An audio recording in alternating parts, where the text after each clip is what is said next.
This is Pat Iyer with Legal Nurse Podcast, and today we're going to be talking about some of the fascinating things that happen behind the scenes at a Board of Nursing hearing. I brought on the show Sandra Nichols, who is eminently qualified to talk about this topic. She spent 3 years on the Board of Nursing in Florida. She has her PhD. She is an advanced nurse practitioner and probably the only person who I know who is board certified as a family nurse practitioner, an emergency department nurse practitioner, and a psychiatric mental health nurse practitioner. Sandra, welcome to the show. I'm so pleased that you could join us today. Well, thank you so much for having me. What we wanted to talk about is to give the legal nurse consultants who are listening to this show some insight on what happens with the Board of Nursing. We have listeners in 72 countries, and they may not have the term Board of Nursing in their country. So particularly for our international listeners, could you explain what the Board of Nursing does in the United States? Certainly. Each state has a Board of Nursing, and I know in Florida they're appointed by the governor. Generally, they're appointed positions. State statute will outline the people that are appointed to be the board. In Florida, we had consumer members who were not nurses. We had an LPN member. We had a couple of RN members. We had one NP member, and that's the role I had. You can apply, and which is how I was asked to apply, so I applied. And then you're appointed, you're vetted, and all those sorts of things. And the Senate has to confirm you, the state Senate. So the board in Florida meets every other month, and it's a regulatory body for the profession of nursing. We also covered certified nurse assistants, or CNAs, and all the way from the CNAs to the top advanced practice nurses. If you had a nursing license, it came from the Board of Nursing, and the Board of Nursing is there in every state with the primary role to protect the public. I think that right there is one of the big misconceptions that some nurses have, is they think the Board of Nursing is there for nurses. And in a way they are, but the reason that they're there is to protect the public. And so we take the laws that are passed by the legislature and the administrative rules that are in place, and we make sure that everyone practicing nursing in the state is practicing it to the benefit of the public. And I know as legal nurse consultants, we sometimes are involved in cases, particularly if we do expert witness work, which I personally did for 20 years. Mm-hmm. Sometimes get discovery materials that show that a nurse has been reported to the Board of Nursing in addition to being named as a defendant in a nursing malpractice case. Can you give us a sense of, from your experience being on the board, what were some of the common issues that caused nurses to be reported to the board? Well, some of the common issues that would cause nurses to be reported, including inadequate charting. If they said they did a procedure, or they said they gave a medication, or if they said they checked on a patient and then they didn't chart it, as we all heard in nursing school, I'm sure I heard it enough times for everyone, is that if you didn't chart it, it didn't happen. And it's easy, I think, after you've been in practice for a while, to let those standards that you were taught in nursing school sort of slip, because you feel like, of course I checked on them. I check on them every 2 hours. And we all get busy and then you forget. And so I saw that quite a bit. I also saw if there was a problem with the medication, not giving medications, the reason you didn't give medications. Also, nurses could be reported for multiple times I saw for issues related to patient abandonment. If they were at work but unable to be found and their patient had an issue or their patient had a bad outcome, that's a problem. Patient abandonment is not just leaving the scene and not giving report, but being unable to be found. When you say being unable to be found, are you talking about them leaving the hospital or leaving the unit, or just being tied up with a heavy assignment? No, leaving the hospital, leaving the unit, going outside to smoke, going outside to sit in the car with their boyfriend who came to see them at night and not wanting to get in trouble so they wouldn't tell anyone where they were going and thinking, oh, my patients will be fine. And this was generally in less acute settings, but it did happen in acute care settings as well. So that certainly was an issue. When you talk about nurses being reported, is there necessarily harm to the patient in these types of reports? Is there always have to be harm for the patient, is what I mean to say. No, and that is a very good question. We had several nurses that came before the board when I was on the board, and I can only presume that it happened before and after my tenure. One thing I think nurses don't realize is, according to the board, you're a nurse 24 hours a day, 7 days a week, 365 days a year. And if you're the best nurse ever while you're on shift, and then you leave shift and go home, and for whatever reason you're involved in illegal activity, or you have a domestic situation, or you're caught shoplifting, or anything, illicit drug use, you have an alcohol problem, there's so many things that you can do and never do them while you're at work. It can still put your license in jeopardy. And the board looks at nurses as you are always a nurse. You are always representative of your profession, no matter where you are. You don't ever take that off. Mm-hmm. Which raises an interesting question that I got asked all the time, and still get asked by nurses. Why do I need to have my own nursing malpractice policy if my hospital covers me? Because that your hospital won't cover you, and if you read the practice clause in your hospital's malpractice policy, it will most likely say, all of them that I've ever seen do, will say that they cover you in the venues where the hospital has you employed, because the hospital is the one paying the policy. If you have your own policy, which I do, because I think it's a good idea, if you have your own policy, that covers you wherever you are, because you are paying for that policy.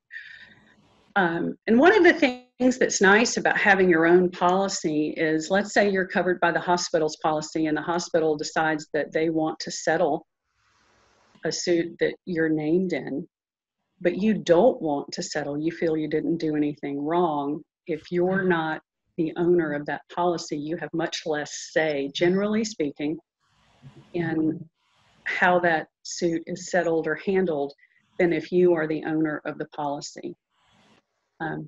Also, you can generally pick your legal representative if you have your own policy. And if it's not your policy, you will have much less of a voice in picking who represents you. Mm-hmm. In terms of representation, what difference, if any, did you see that it made when a nurse had an attorney representing him or her at a Board of Nursing hearing? Oh my gosh, I would never ever recommend anyone go before any professional board, not just nursing, but any professional board without an attorney who is familiar with that particular board. It's not so much just having an attorney, it's having an attorney that regularly represents professionals before that particular board, because there's so many nuances. A great deal of negotiation goes on in the process leading up to the board appearance.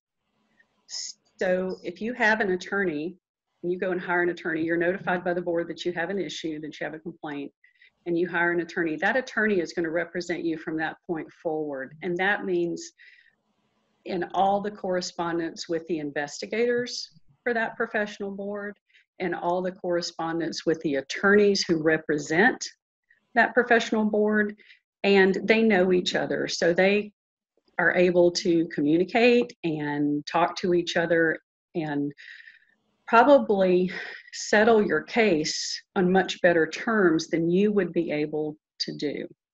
If you're thinking about representing yourself,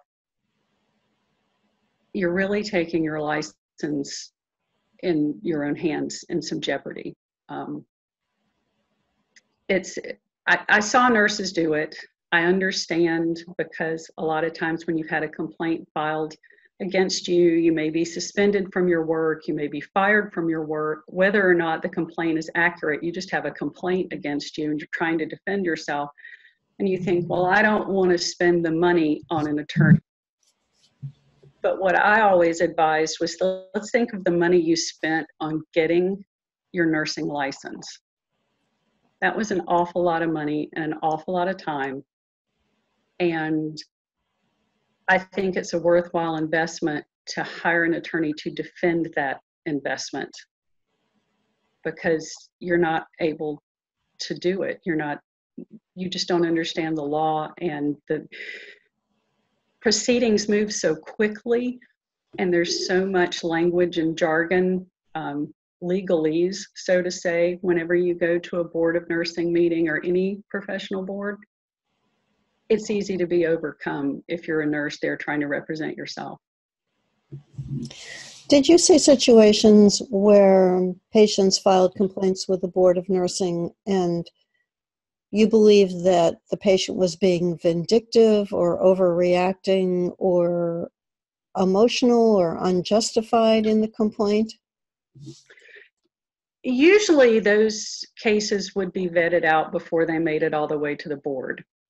What happened in Florida when the process is, if someone files a complaint against you, it goes to the investigative unit. So there's an investigator assigned, and they go out and do their due diligence, and they talk to all the parties, and they get the information that they need. Usually something like that would come out right then. And then it goes to a committee called probable cause, which will have one board member on it, and it will have a couple other board members. And those probable cause panels meet and decide, is this case egregious enough to go before the entire board? Or is this something that we can just recommend that they settle? Or is this something that needs to just be thrown out? The nurse didn't do anything wrong. So for a case to come actually before the whole board, it has to go through quite a process. And usually the things that would be done as a matter of emotion, which I guess is sort of what I hear you saying, those would be vetted out before you got to the board meeting. So the issues that you were looking at were serious in terms of the nurse's practice. Yes. And one of the questions that I think that we started with was the charting problems that represent the typical or a portion of what you looked at as a board. So if the nurse gave the care but didn't chart it, is that the type of question that would come before the board, or is it more that the care wasn't given and the nurse charted that it was? You would see both. I think the care wasn't given but was charted. there were several high-profile cases in Florida that made the national news about home health providers who documented that they went and provided care to patients, and they never did. And then, of course, the care was billed to Medicare, and so that was Medicare fraud, and that's a federal crime. And but ultimately it came before the Florida Board of Nursing also, because these are registered nurses in the state of Florida. So not only can you be, as a nurse, not only can you be found to be liable in a civil matter, not only can you be found to be liable in a criminal matter at the state level, if you did something deliberately to harm your patient, which you rarely see in nursing, but it does happen, you can be found on the federal level criminally negligent if you falsely bill an insurance company for services provided that you never provided. So if you charge something, you need to make sure you actually did it. And if you did something, you need to make sure you actually chart it. So, and think of your chart always as a legal document. It's hard to keep that as a motivator in your mind, but it's just it's a habit. It's something that you have to get to where you train yourself to think to do, where it's just second nature. I don't have any knowledge of the case that you're talking about with the home care agency. What was the motivation behind having nurses document care that they didn't actually deliver? Was this millions of dollars? Millions of dollars. There were several cases that came before us, and I mean they were headlines, and I can send you the references for them, and you hear of them in the news every now and again. Home health agencies say they do this and say they do that, and they bill for services that they say they provide. The sad thing is that very often, and I think this is why it came out in Florida, is they're older patients who are at home who don't know. They may even have dementia, but they don't understand how the system works, so it's billed on their behalf. They never see the bill, and then someone finally said, well, you got this, this, and that service, and they say, well, no, I didn't. And then the whole thing begins to unravel. Can you think of a case that was most memorable for you in terms of the details that perhaps gave you nightmares? Well, there were a couple that gave me nightmares as the thought of being a patient. And then there were a couple that there was another, and they're all public record. I mean, you can go, in Florida, we have the Sunshine Law, and all of our board meetings were recorded and then put online. So you could go and listen to all of these. So I'm not violating anybody's privacy. And that's an interesting note to put up there for people. At least in Florida, all of our, the way it would happen is maybe 2 weeks before the board would meet, we would get documents from the Board of Nursing that we were tasked to review.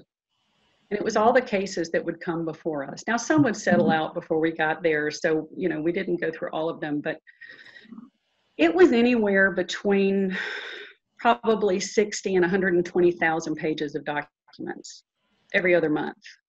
And you get really good at reading fast, and going through cases and looking at what's pertinent.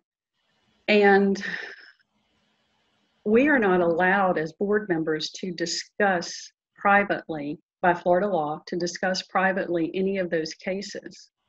So if I were to carpool from Tallahassee with another member, which I routinely did, we were not allowed to discuss any of the cases on the way to the meeting. And everyone on the board, when I was on the board, and I'm sure still do, took that very seriously. We were all very conscious to do the right thing for the people coming before us and mind our P's and Q's. So, if anyone out there is thinking, oh, well, they're probably meeting in the back room and talking about it, we definitely did not. We were very focused on doing the right thing and minding the law. But I think one of the cases that came before us, just as I was getting on the board, there was a case for a nurse came before us who was brought up on a complaint of not following standard of practice because she worked in, I guess it was like a holistic health center where they did IV therapy for health. I always say it wrong. I never say it right. It's CHELATION, chelation. I always say it wrong. Chelation. But it's where you get vitamins and IV therapy and that sort of thing. There was a center in Central Florida, I want to say in the Tampa, St. Pete area, where they were offering this sort of therapy, but they were reusing IV tubing. Mm-hmm. They were not getting new tubing. And she said, well, when they oriented me, they told me that's just how they did it here. And this was in the national news because several people got hepatitis. Mm-hmm. And that was memorable. That was sort of scary because, nurses are every year when it comes out, who is the most trusted profession, nurses are always at or near the top. Yep. And I don't think people question, is this nurse here doing everything he or she can to help me, to care for me? Everyone I know in nursing got into this profession to help people. And nurses very often save patients by stopping and questioning, hey, why are we doing XYZ? Mm-hmm. And those nurses got in trouble because they didn't stop and question. And so that was memorable and scary, probably because it was one of my first meetings and there were all these national, NBC, ABC, CBS news trucks out front because it was a big national story. Yeah. So that really made an impression on me. How little things, I'm sure none of those nurses thought when they went to work every day that they were ever going to be on the national news, but they deviated from the standard of care and patients were injured. And Mm-hmm. I think I've heard of a couple of similar stories. I know there was an oncology clinic that was giving chemotherapy where the nurses were reusing equipment. And those were patients who were particularly vulnerable because many of them had low white blood cell counts and they were being exposed to the risk of infection. And there were several people who developed infections as a result of that poor practice. Right. And, I would just say, if you're a nurse and you're in practice and you ever get an order that makes you uncomfortable, stop and ask. Go to your charge nurse. If you ever are doing a med order and it's something you don't routinely do and it takes 10 vials to draw up the medicine for one dose, stop and ask. Go to your, if you're hanging what you think is a medicine and it won't infuse in the IV, don't just put it on a pump to push it into the patient. Stop and ask. go ask, we all have brain fog some days, but for you and for the patient. I very often would tell nurses, who would say, oh, I made a mistake, and, they want their license back and whatever. And I would say, if I'm not comfortable with you taking care of my children or my family in an ER tonight or a hospital tonight, shame on me if I let you back into practice, because I'm here to protect the public. And if I'm not comfortable with your nursing judgment taking care of the people I care about the most, why am I turning you loose on other people that are out there? And it is hard to, I said I always did the white knuckle drive home from Board of Nursing meetings, because you do. You think of, oh my gosh, there's so many lessons you learn just in one meeting. And I was very empathetic, though, to the nurses, because, like I said, everybody has a bad day. Everybody has moments where you just do things rote, and there's nobody available to go ask, and you don't want to get in trouble again for being late on a med. And I understand that there's conflicting, but it's almost like a car wreck. I can't tell you how many people I heard say, if I could just go back, if I could just go back. So take that minute. If that little voice inside you is saying, wait a minute, this doesn't seem right, trust that voice. That would be my big advice to any nurse practicing, just to trust that voice. That's a great piece of advice. And that voice gets stilled by the pressures of the day, the push to get through the shift, the multitasking, the delicate balancing job that we get involved in as nurses, in trying to meet the needs of several conflicting people, demands. Right. That voice is a critical one. And if nurses were consistently listening to that voice, we would have much less work to do in the legal field. At another group that I'm in, the person posted, she was a nurse practitioner, and she posted that her admin team were really pushing her to do things that she did not feel like were in the best interest of her patient. And she didn't know what to do. And, another task, beside the board is there to protect the public, but the nurse is there to be the advocate for the patient, who very often doesn't understand the healthcare system. How often have we been in the room and the physician has walked out and the patient looks at us and says, what did they just say? And we have to interpret for them. And I just posted below there, I said, I don't know of a single case where an admin team has sued a nurse for malpractice because they were following the best interest of their patient. My mantra has always been, I'm going to do what's best for my patient. And if you do what's best for your patient, you will always be okay. And your patient will always be okay. And if a place doesn't want to keep you employed because you're doing what's best for your patient, do you really want to work there anyway? There's a nursing shortage. You can get a job somewhere else where your license isn't in jeopardy. I think a lot of times people are afraid to speak their conscience because their job's scared.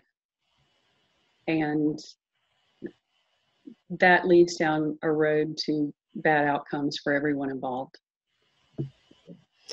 Well, we've been focusing today, Sandra, on your experiences in the Board of Nursing, and I know that you do expert witness work. If our listeners were interested in contacting you about reviewing a case, what would you say would be the clinical areas where you would feel most comfortable reviewing cases? Emergency settings, primarily urgent care settings, emergency settings. I've also done some correctional facility work. because several of the emergency departments where I've worked, I do see a tremendous amount of inmates, because one is located very close to two state prisons and a federal prison. So we have a high number of inmates that come in. But primarily the emergency department setting. Psychiatric also, because I am a psychiatric NP and I do some psych work, but primarily it's emergency medicine. And how can our listeners get in touch with you? Sandra Nichols NP.com. And I also have legal nurse practitioner consulting.com, but I am just getting that website up and running in the next week or two. All right. And I'll spell out Sandra's name, SandraNichols.com. Correct. Well, NP at the end of that, SandraNicholsNP.com. Perfect. Perfect. Well, thank you so much for spending your time with us. We've gone through a very fast 30 minutes talking about some of the insights that you've shared with us. As a person who spent 3 years reading 60,000 to 120,000 pages to prepare for a meeting, that alone is an accomplishment I can't even imagine. Well, it's funny, they say, oh, we only meet every other month. And I said, you want every other month to come by fast? Sign up for a meeting that happens every other month. Mm-hmm. And that should be wonderful preparation for what you do as a legal nurse consultant in wading through what attorneys laughingly call a voluminous medical record that might be about 3 inches thick. And you go, I could eat that for breakfast. That's right. And thank you to our listeners who are being part of this show. I hope that you've gotten some insights from Sandra about how the Board of Nursing functions. When you are working on a case and you get that discovery material from the Board of Nursing and their deliberations, this should make sense to you. And as one of the takeaways for sure, how important it is to have your own representation at the Board of Nursing. Should that ever be a part of your clinical life, keep your own medical malpractice policy current. It's a very small fee, and it's certainly well worth the peace of mind.